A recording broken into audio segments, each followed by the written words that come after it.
may bisita na tayo. Yun nga, may aga-aga pa nandito. Yun nga, Di pa ako nagbubukas ng tindahan, may bisita na tayo. Aga-aga. Ay, anak ko! Bestie! Kulot ko naman. Buti naman at gising ka na, anak. Lilet, kanina ka pa hinihintay ng bisita mo. Sinong bisita? Bisita mong abogado.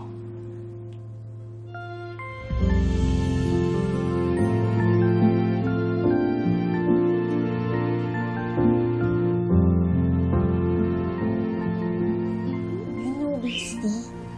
Haba naman ng hair mo. Grabe naman. Ganda mo ni! Nak, bakit ba bilang napasugod dito si Attorney Kurt? Teka. Bakit parang tensyonado kayong dalawa? May problema ba?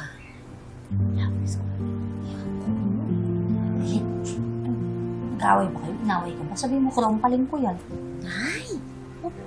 Lilet, Titirahin agad-agad. Tension. pwede ba tayong mag-usap? Kahit sandali lang.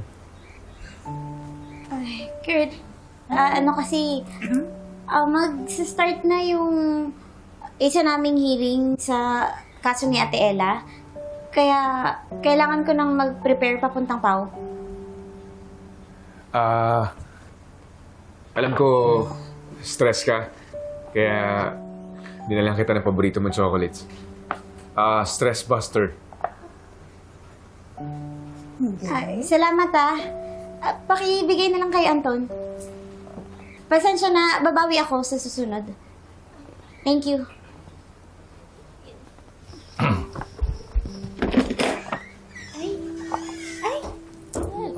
Attorney Kurt, sige siya ka na. Kita mo naman eh.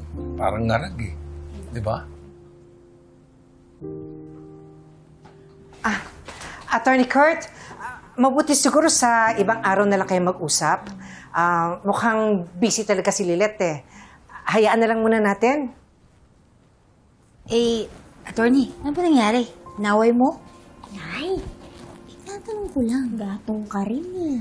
Oo nga, attorney. May hidwaan ba kayo? Wala naman.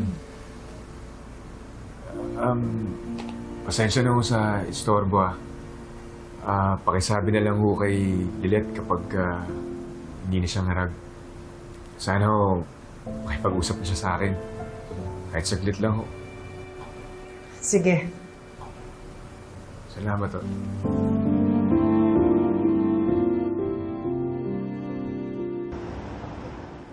Talaga, anak? Nagtapat na sa'yo si Attorney Kurt ng totoong nararamdaman niya? Na mahal ka niya? Opo. Ibig bang sabihin nito, boyfriend mo na siya? Kayo na? Hindi po, Tinang. Sabi ko po kasi sa kanya, hindi kami bagay.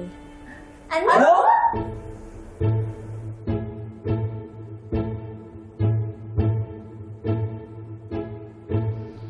Bestie, rineject mo yung tao? Ano ba yan? Kala ko pa naman magkaka-boyfriend ka na.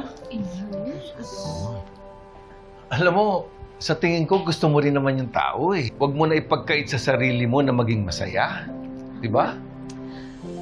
Ako naman, hindi ko naman alam kung sasang-ayon ako dyan o hindi. Pero, nasa edad ka naman na, pwede ka na mag-jowa. Ang concern ko lang, yung bang, paano pag nasaktan ka, iniwang ka, ganyan, paiyakin ka.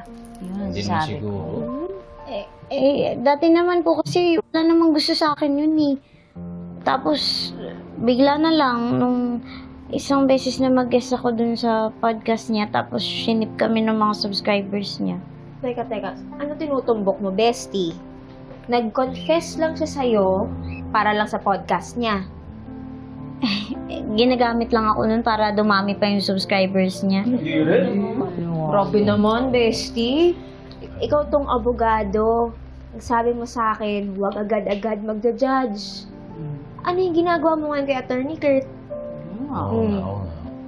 Oo nga naman, anak. Baka mali ka na iniisip tungkol kay Attorney Kurt. Pero, kung ano man ang magiging desisyon mo, kung ano sa tingin mo ang magpapasaya sa'yo, doon ako. At kami rin. Basta, kalimutan nyo na yun, itutuon ko na lang sa trabaho yung buong oras at attention ko. At saka, baka nadadala lang naman yung security sa pagkakaibigan namin. Akala niya lang gusto niya ako, pero ang totoo hindi naman. Ay, meron.